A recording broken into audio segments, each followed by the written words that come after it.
He held 7-5-4-3-2, one clean draw away from a perfect hand, and his 11th bracelet. A year later, he had pocket kings at the final table of a $25,000 high roller, gunning for number 12. Phil Ivey has done what almost no one in poker ever has. And this is the story of how he got there and why he's not done yet. At the 2025 World Series of Poker, Phil Ivey found himself back in the spotlight, deep in a $25,000 high roller pot limit Omaha tournament. For a moment, it looked like history might repeat itself. He entered the final table second in chips. He had momentum, he had the crowd, and he had that look, the one that says, you're playing against someone who already knows how this ends. But it wasn't meant to be. A rough turn of cards and a cooler with kings versus aces knocked him out in 6th place. And just like that, the run for bracelet number 12 was over, for now. Still, what he's already done is enough to cement his name forever. Because Phil Ivey doesn't just win bracelets, he wins them in every format, under every spotlight, against the toughest players on earth. Over 2 decades, he's built a collection of 11 gold bracelets, each one a chapter in a story that reads like poker mythology. And this is that story. His first WSOP bracelet came in the year 2000. Ivey was 23 years old, a rising name from New Jersey who'd been playing live poker since he was a teenager under a fake ID. Back then, his nickname was No Home Jerome. But when he sat at the final table of the $2,500 pot limit Omaha event, there was nothing fake about him.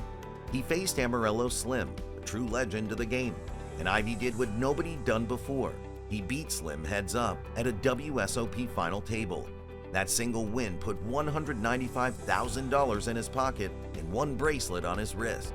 But more importantly, it announced that a new era of poker had arrived, and its face was a quiet, unreadable kid with an uncanny sense for the game. In 2002, Ivey made history. Not once, not twice, but 3 times. First came the $1,500 limit 7-card stud, where he outlasted a deep field to take down his second bracelet. Then came the $2,500 limit 7-card stud high-low, which he won after a heads-up battle with Cyrus Baghdassari. And just days later, in the $2,000 shoe event, a rotating mix of poker formats, Ivey outplayed Diego Cordovez and claimed his 3rd bracelet of the year. That performance tied him with the likes of Phil Hellmuth, Ted Forrest, and Puggy Pearson for the most bracelets won in a single series. But even among that elite company, Ivey's run stood out, not just because he won, but because he won in 3 different formats. Already his reputation was forming. Ivey didn't just win Hold'em, he mastered the whole deck. 3 years later, in 2005, he returned to what started it all, Pot Limit Omaha. This time it was the $5,000 buy-in, a bigger stage, a bigger crowd, and a $635,603 prize pool waiting at the end. Ivey powered through it, showing that his game hadn't just evolved, it had leveled up. He beat Robert Williamson III heads up, and by now there was no doubt. Ivey wasn't just a star, he was the player everyone was watching. When they weren't watching, they were trying to avoid him. In 2009, Ivey hit his stride again. 2 bracelets in one summer, both in formats that barely get mainstream attention, but demand elite-level skill. First, he entered the $2,500 no-limit 2-7 lowball draw, a game known for its brutal learning curve. He faced 147 players and came out on top after a long heads-up battle with John Monette. Then he shifted gears entirely, jumping into the $2,500 Omaha 7-card stud high-low event. 2 games, 2 strategies, 1 outcome. Ivey beat 376 players and took down Ming Lee heads up. In just a few weeks, he doubled his bracelet count from 5 to 7. And once again, the game had to ask, who else could do this? But Ivey wasn't done. In 2010, he entered the $3,000 horse event, one of the most grueling mixed game tournaments at the WSOP. The final table was a who's who of poker: Bill Chen, John Juanda, Jeff Lissandro, Chad Brown. And yet, when the dust settled, Ivey was the last one sitting. Bracelet number 8. Another game variant conquered. Another reminder that if there's a game to be played, Ivey could beat you at it. That same year, he also made a deep run in the main event, finishing 7th.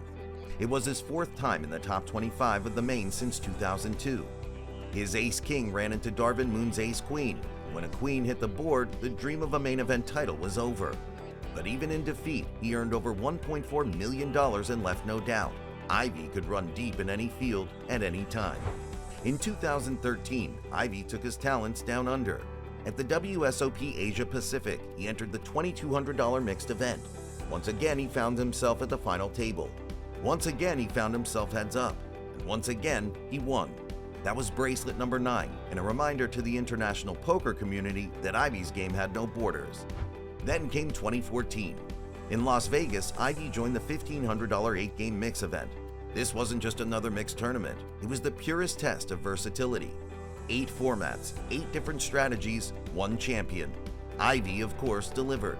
He beat Bruce Yamron heads up and secured bracelet number 10. With that win, he tied Johnny Chan and Doyle Brunson. He became the youngest player in history to reach 10 bracelets, doing it in just 14 years.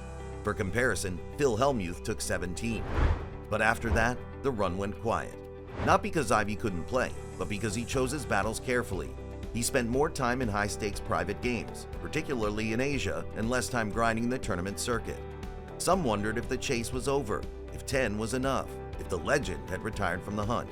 He hadn't. For 10 years, there was silence. Between 2014 and 2024, Phil Ivey didn't win a single World Series of Poker bracelet. For most players, that kind of drought is normal. For Ivey, it felt like an eternity. He still played, just not always in public. He focused on high-stakes cash games. He traveled, he battled legends in private rooms and ran deep in Triton events overseas. The fire hadn't gone out, it had just moved. And then, in 2024, the spark reignited in Las Vegas. Event number 29, the $10,000 Limit 2-7 Lowball Triple Draw Championship. A game most fans don't follow, but one that the pros respect, because it leaves no room for error. The deeper you go, the smaller the edges. Every draw is a risk, every decision is pressure, and at this stage in his career, this was exactly the kind of battlefield Ivey belonged on. He wasn't the favorite going in. By the time day 4 rolled around, only 3 players were left: Danny Wong, Jason Mercier, and Ivey. Of the 3, Ivey was the short stack. He had just over $2 million in chips. Mercier had nearly 3. Wong led the way with more than $3.7 million. For most of day 3, Ivey had been quiet, patient, but now it was time. In a massive hand early in the day, Ivey drew a wheel, the best possible hand in 2-7 triple draw, and pulled nearly even with Wong. Mercier was knocked down, clawed back, and finally eliminated in third after a brutal runout left him with a 9-7-5 that Wong beat with an 8-6.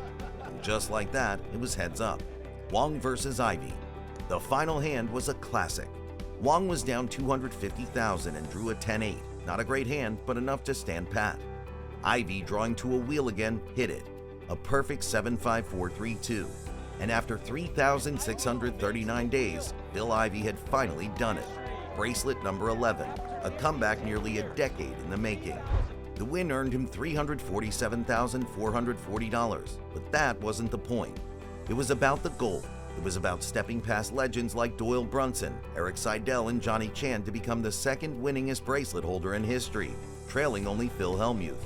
It was about reminding everyone that he wasn't done. Because Ivey never played for the cameras. He never cared about being the face of a brand.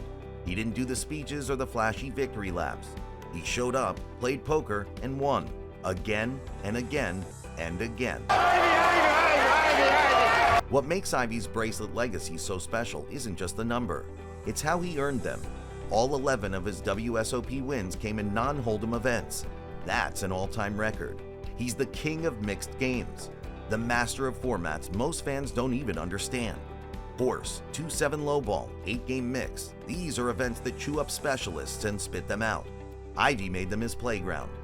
By 2024, Ivey also held the record for the most mixed game bracelets, 5 total, and he accumulated over $10 million in WSOP tournament cash alone.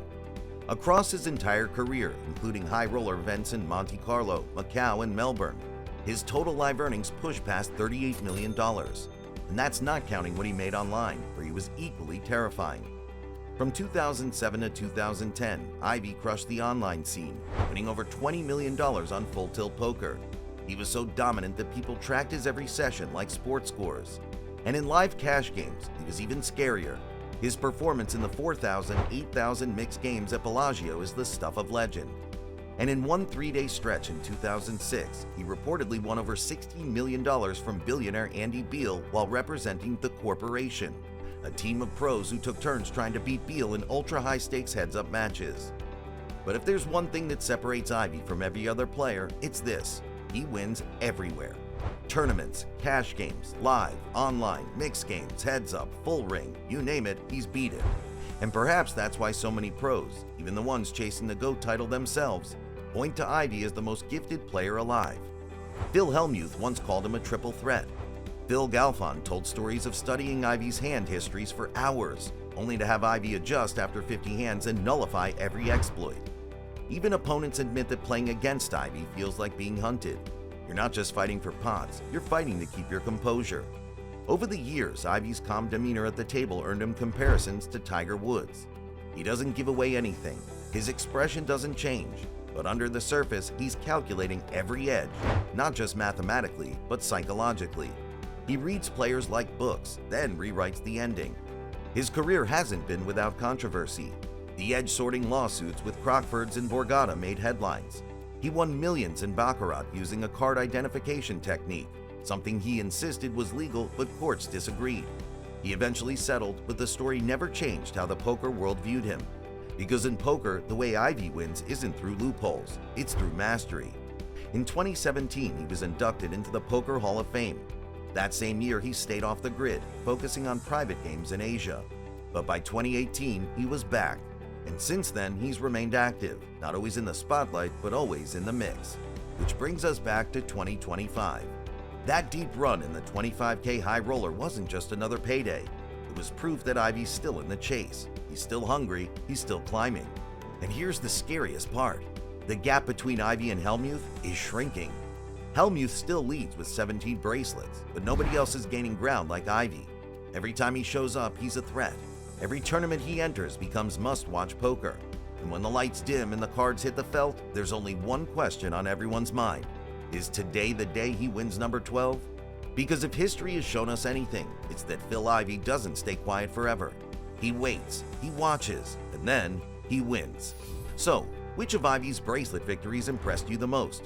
Was it his triple triumph in 2002? That miracle comeback in 2024? Or the day he beat Amarillo Slim and announced himself to the world? Let us know in the comments, and if you want more stories about the legends of the felt, don't forget to subscribe.